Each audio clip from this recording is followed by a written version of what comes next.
तो hello viewers, स्वागत है आपका आपके प्यारे से YouTube channel A to Z education अड्डा में। तो दोस्तों, जैसा आपका सीटेट का जुलाई एग्ज़ाम होने वाला है और उसी के लिए हम लोग यहाँ पे आपके लिए सब्जेक्ट वाइज 30 महत्वपूर्ण प्रश्नों पर चर्चा कर रहे हैं। और आज की इस वीडियो में हम आपके हिंदी यानी हिंदी भाषा के 30 महत्वपूर्ण प्रश्नों पर चर्चा करने जा रहे हैं, जो कि आपका सीरीज़ 2 होने वाला है। और इससे पहले की वीडियो सब्जेक्ट वाइज आपको नीचे डिस्क्रिप्शन में लिंक मिल जाएगा प्लेलिस्ट के साथ, पूरी प्लेलिस्ट, वहाँ से जाके आप वो बाकी वीडियोस देख सकते हैं। बाकी अगर आपको ये PDF डाउनलोड करनी है सीटेट जुलाई की सारे क्वेश्चंस की, तो नीचे डिस्क्रिप्शन में आपको मेरे टेलीग्राम चैनल का लिंक भी मिल जाएगा, वहाँ से जाके आप वो PDF डाउनलोड कर सकते हैं। ठीक है, तो आज की वीडियो में हम हिंदी के 30 प्रश्नों पर बात करने वाले हैं। उससे पहले जो भी भाई लोग मेरे चैनल पर नए हों, प्लीज़ वो चैनल को सब्सक्राइब कर ले और बेल आइकन पर क्लिक कर ले, ताकि उनको ऐसी authentic update time to time मिलती रहे। ठीक है, चलिए आज की वीडियो को शुरू करते हैं। तो जैसा कि हमारा पहला प्रश्न की ओर देते हैं कि जो आपका निर्देश देख सकते हैं यहाँ पे दिया हुआ है कि नीचे दिए गए प्रश्नों के सबसे सही विकल्प को चुनिए। ठीक है, तो सबसे पहला जो आपका प्रश्न है वो कह रहा है कि भाषा सीखने को कौन सी विधि मातृभाषा को मध्यस्थ बनाए बिना दूसरी भाषा को सीखने में सहायक होती है। ठीक है, तो इसका जो आंसर होगा वो आपका हो जाएगा ऑप्शन नंबर डी, यानी प्रत्यक्ष विधि। ठीक है, कौन सी विधि? प्रत्यक्ष विधि होगी इसमें। ठीक है, नेक्स्ट क्वेश्चन की ओर चलते हैं। आपका क्वेश्चन नंबर 2 आपसे पूछ रहा है कि भाषा शिक्षण में खेल का सर्वाधिक महत्वपूर्ण स्थान है, क्योंकि? तो क्या पूछ रहा है कि जो भाषा शिक्षण है उसमें आपका खेल का जो सर्वाधिक महत्वपूर्ण स्थान होता है, क्यों होता है? तो इसका जो आंसर हो जाएगा वो आपका हो जाएगा ऑप्शन नंबर बी, यानी खेल भाषा को विस्तार देता है। ठीक है, क्या? खेल भाषा को विस्तार देता है, इसलिए ये इसका महत्वपूर्ण स्थान कहलाता है। ठीक है, नेक्स्ट क्वेश्चन की ओर बढ़ते हैं दोस्तों। नेक्स्ट क्वेश्चन आपसे पूछ रहा है कि पाठ के अंत में अभ्यास और गतिविधियों का उद्देश्य डैश होता है। तो पाठ के अंत में जो अभ्यास और गतिविधियों का उद्देश्य होता है वो क्या होता है, आपसे ये पूछा जा रहा है। तो ऑप्शन नंबर डी इसका करेक्ट आंसर होगा। प्रश्नों की उत्तर सरलता से याद करवाना, ये इसका आंसर हो जाएगा। ठीक है दोस्तों, नेक्स्ट क्वेश्चन देखते हैं। क्वेश्चन नंबर 4 आपका कह रहा है कि पठन पाठन के अंत में ऐसे अभ्यास एवं गतिविधियाँ हो जो आपका ऑप्शन नंबर बी, यानी बच्चों को स्वयं कुछ करने और सीखने का अवसर प्रदान करे। ठीक है, ऑप्शन नंबर बी इसका करेक्ट आंसर होगा। नेक्स्ट क्वेश्चन देखते हैं दोस्तों। आपका क्वेश्चन नंबर 5 आपसे पूछ रहा है कि भाषा शिक्षण में बालक के मौखिक कौशल के विकास के लिए डैश सबसे कम महत्वपूर्ण होता है। तो क्या सबसे कम महत्वपूर्ण होता है, यानी ऑप्शन नंबर सी आपका करेक्ट आंसर होगा। प्रश्नों के उत्तर पूछना आपके सबसे कम महत्वपूर्ण माना जाता है। ठीक है, क्वेश्चन नंबर 6 आपका कह रहा है यहाँ पे कि भाषा सीखने में मातृभाषा का व्याघात। क्या पूछ रहा है? भाषा सीखने में मातृभाषा का व्याघात क्या होता है? तो ऑप्शन नंबर ए कि आंशिक रूप से होता है। ठीक है, आंशिक रूप से होता है। नेक्स्ट क्वेश्चन आपको क्वेश्चन नंबर 7 आपसे पूछ रहा है कि भाषाई कौशलों के संदर्भ में कौन सा कथन सत्य है। तो इसका जो कथन आपका सत्य है चारों में से, वो आपका ऑप्शन नंबर ए, यानी भाषाई कौशल एक साथ सीखे जाते हैं, क्रम से नहीं। ठीक है, ये कथन एकदम सत्य है। नेक्स्ट क्वेश्चन देखते हैं दोस्तों। आपका क्वेश्चन नंबर 8 क्या पूछ रहा है? क्वेश्चन नंबर 8 पूछ रहा है कि भाषा सीखने में होने वाली त्रुटियों के संदर्भ में कौन सा कथन सत्य नहीं है। तो आपका भाषा सीखने में होने वाली त्रुटियां स्थायी होती हैं। ऑप्शन नंबर सी इसका करेक्ट आंसर होगा। ये आपका एकदम कथन सत्य नहीं है। ठीक है, नेक्स्ट क्वेश्चन देखते हैं। आपका क्वेश्चन नंबर 9 आपसे पूछ रहा है कि एक प्राथमिक शिक्षक के रूप में आप सतत और व्यापक आकलन करते समय किसे सर्वोच्च मानते हैं। ठीक है, तो ऑप्शन नंबर डी इसका करेक्ट आंसर होगा कि बच्चों द्वारा विभिन्न संदर्भों में भाषा प्रयोग की क्षमता, इसको हम सर्वोच्च मानते हैं। ठीक है, नेक्स्ट क्वेश्चन आपका देखते हैं। क्वेश्चन नंबर 10 आपसे पूछ रहा है कि प्राथमिक स्तर पर बच्चों की पठन क्षमता को आकलन करने में किस प्रकार की सामग्री सर्वाधिक मानी जाती है। तो ऑप्शन नंबर बी इसका करेक्ट आंसर होगा। बाल साहित्य की कोई संवादात्मक कहानी। ठीक है, ऑप्शन नंबर बी इसका करेक्ट आंसर होगा। नेक्स्ट क्वेश्चन आपका देख लेते हैं हम। Question number 11। क्वेश्चन नंबर 11 आपसे पूछ रहा है कि पहली और दूसरी कक्षा में भाषा शिक्षण के साथ ही कला शिक्षा का समेकित करने का उद्देश्य नहीं है। तो इसका उद्देश्य क्या नहीं है? ऑप्शन नंबर सी, यानी बच्चों के लेखन में परिपक्वता लाना। ठीक है, इसका उद्देश्य नहीं है। ठीक, नेक्स्ट क्वेश्चन आपका देखते हैं। क्वेश्चन नंबर 12 आपसे पूछ रहा है कि प्राथमिक स्तर पर बच्चों की घर की भाषा को अपनी कक्षा में स्थान देना जरूरी है, क्योंकि घर की भाषा बच्चों की भाषाई पूंजी होती है, यानी ऑप्शन नंबर सी इसका करेक्ट आंसर होगा।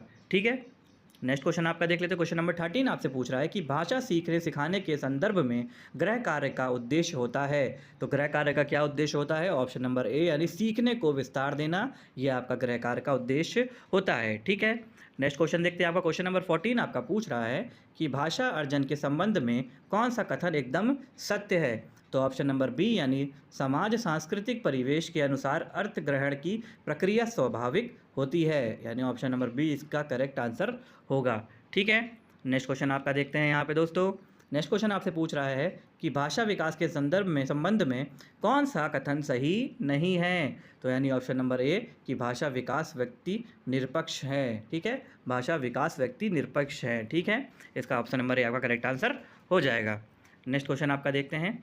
नेक्स्ट क्वेश्चन आपसे पूछ रहा है, नीचे देखिए निर्देश लिखा हुआ है, नीचे दिए गए गद्यांश को पढ़कर निम्नलिखित में से प्रश्नों 16 से लेकर प्रश्न 24 तक से सबसे उचित विकल्प चुनिए। ठीक है, तो हम यहाँ पूरा गद्यांश तो नहीं पढ़ेंगे, काफ़ी बड़ा हो जाएगा और वीडियो भी काफ़ी बड़ी हो जाएगी। हम सीधे क्वेश्चन पर आते हैं।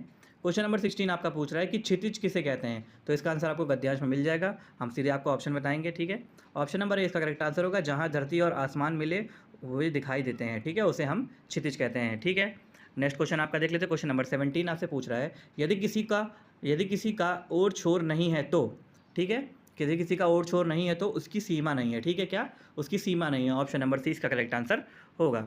नेक्स्ट क्वेश्चन आपका देख लेते हैं 18 कि फिट और इंसान शब्द हैं। तो फिट और इंसान शब्द क्या हैं, वो एक आगत है। कौन से शब्द हैं, वो एक आगत शब्द हैं। ठीक है, नेक्स्ट क्वेश्चन आपका देखते हैं। क्वेश्चन नंबर 19 आपसे पूछ रहा है कि बर्नार्ड शॉ ने जीवन की उपमा किससे दी है।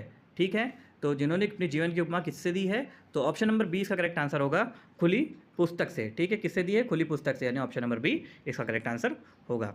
नेक्स्ट क्वेश्चन आपका देख लेते हैं दोस्तों। नेक्स्ट क्वेश्चन आपसे पूछ रहा है कि हम बहुत बड़ा अन्याय कर रहे होते हैं यदि किसी को जीने का अधिकार नहीं देते हैं। ठीक है, ऑप्शन नंबर डी यानी किसी को जीने का अधिकार नहीं देते हैं तो हम बहुत बड़ा अन्याय कर रहे होते हैं। ठीक है, नेक्स्ट क्वेश्चन आपसे पूछ रहा है क्वेश्चन नंबर 21 कि प्रकृति और खुला आसमान बता रहे हैं कि सबको, ठीक है, सबको जीने का हक है। क्या है, सबको जीने का हक है, यानी ऑप्शन नंबर डी इसका करेक्ट आंसर हो जाएगा। नेक्स्ट क्वेश्चन आपका देखते हैं। क्वेश्चन नंबर 22 आपसे पूछ रहा है कि आसमान हमें दिलाता है। तो आसमान हमें क्या दिलाता है, आसमान हमें दिलाता है भय से छुटकारे का आश्वासन। ठीक है, भय से छुटकारे का आश्वासन दिलाता है आसमान। ठीक है, नेक्स्ट क्वेश्चन आपसे पूछ रहा है क्वेश्चन नंबर 23 कि किस शब्द में इक प्रत्यय का प्रयोग नहीं किया जा सकता। ठीक है, तो ऐसे कौन सा शब्द है जिसमें इक का प्रयोग नहीं किया जा सकता, यानी ऑप्शन नंबर ए यानी भय। भय एक ऐसा शब्द है जिसमें आपका इक का प्रयोग नहीं किया जा सकता। ठीक है, नेक्स्ट क्वेश्चन आपसे पूछ रहा है क्वेश्चन नंबर 24 कि अपराध शब्द है। तो अपराध शब्द आपका क्या है, तो अपराध जो शब्द है वो आपका एक भावात्मक संज्ञा है। ठीक है, क्योंकि ये एक तरह से भाव प्रकट कर रहा है। ठीक है, इसलिए इसको हम भावात्मक संज्ञा मानेंगे। ठीक है, उसके बाद देखें यहाँ पे आपका जो निर्देश दिया हुआ है, एक नीचे दिए गए पद्यांश को पढ़कर निम्नलिखित में से प्रश्न 25 से लेकर 30 तक सबसे उचित विकल्प सुनिए। ठीक है, तो हमें इस पद्यांश को पढ़ना है, तो इस पद्यांश को पढ़ने के बाद हमें उत्तर देने हैं। तो पद्यांश तो मैं नहीं पढ़ूंगा क्योंकि इसको पढ़ूंगा तो बहुत ही लंबी वीडियो हो जाएगी। हम सीधे क्वेश्चन पे आते हैं। क्वेश्चन नंबर 25 पूछ रहा है कि चींटियाँ आपस में बातचीत कैसे करती हैं। तो इसका जो आंसर हो जाएगा वो आपका हो जाएगा ऑप्शन नंबर डी यानी संकेतों से। चींटियाँ आपस में संकेतों से बातचीत करती हैं। ठीक है, नेक्स्ट क्वेश्चन आपका 26 आपसे पूछ रहा है कि ईर्ष्यालु किसे कहते हैं। ठीक है, तो ईर्ष्यालु हम कहते हैं दूसरों से जलने वालों को। कैसे कहते हैं, दूसरों से जो जलता है उसे हम ईर्ष्यालु कहते हैं। तो ऑप्शन नंबर ए इसका करेक्ट आंसर हो जाएगा। नेक्स्ट क्वेश्चन आपसे पूछ रहा है कि चींटियों के स्वभाव में नहीं है। तो चींटियों के स्वभाव में क्या नहीं पाया जाता है, यानी ईर्ष्या करना। चींटियों के स्वभाव में ईर्ष्या करना नहीं पाया जाती, यानी ऑप्शन नंबर ए इसका करेक्ट आंसर हो जाएगा। नेक्स्ट क्वेश्चन आप देख सकते हैं क्वेश्चन नंबर 28 बिखरी हुई चींटियाँ फिर से एकजुट कैसे होती हैं। तो जो बिखरी हुई चींटियाँ हैं वो एकजुट फिर से कैसे हो जाती हैं, तो अपना ऑप्शन नंबर ए यानी पूर्वजों की गंध से। कैसे, पूर्वजों की गंध से वो फिर से एकजुट हो जाती है। ठीक है, क्वेश्चन नंबर 29 आपका पूछ रहा है कि मित्र और शत्रु के चेहरों को चींटियाँ, ठीक है, क्या मित्र और शत्रु से के चेहरों को चींटियाँ, ठीक है, याद रखती हैं। क्या, याद रखती हैं। ठीक है, नेक्स्ट क्वेश्चन आपका है लास्ट क्वेश्चन आज का हमारा। क्वेश्चन नंबर 30 पूछ रहा है कि काव्यांश में मगर का अर्थ क्या है। क्या पूछ रहा है कि काव्यांश में मगर का अर्थ क्या है, तो परंतु। ठीक है, मगर का अर्थ क्या है, परंतु। ऑप्शन नंबर बी इसका करेक्ट आंसर होगा। ठीक है, तो ये थे हमारे आपके हिंदी टॉपिक यानी हिंदी भाषा के कुछ महत्वपूर्ण 30 प्रश्न। ठीक है, और उम्मीद करता हूँ कि आपको वीडियो पसंद आएगी और बाकी सब्जेक्ट की वीडियो भी हम आपको प्रोवाइड कराते रहेंगे धीरे धीरे। और जो बाकी पहले की सब्जेक्ट की वीडियो है वो नीचे आपको डिस्क्रिप्शन में प्लेलिस्ट के साथ आपको लिंक मिल जाएगा, वहाँ से जाके आप सारी वीडियोस देख सकते हैं। ठीक है, बाकी वीडियो पसंद आई तो वीडियो को लाइक ज़रूर करिएगा। ठीक है, चैनल पर है तो चैनल को सब्सक्राइब जरूर करिएगा और बाकी मुझे कमेंट बॉक्स पे कमेंट करके बताइएगा, अगर आपको कोई भी दिक्कत होती किसी भी टॉपिक से रिलेटेड तो आप मुझे कमेंट करिएगा, मैं आपको वीडियो प्रोवाइड कराने की पूरी कोशिश करूँगा। बाकी मिलते हैं नेक्स्ट वीडियो में नए टॉपिक के साथ। जय हिंद, जय भारत।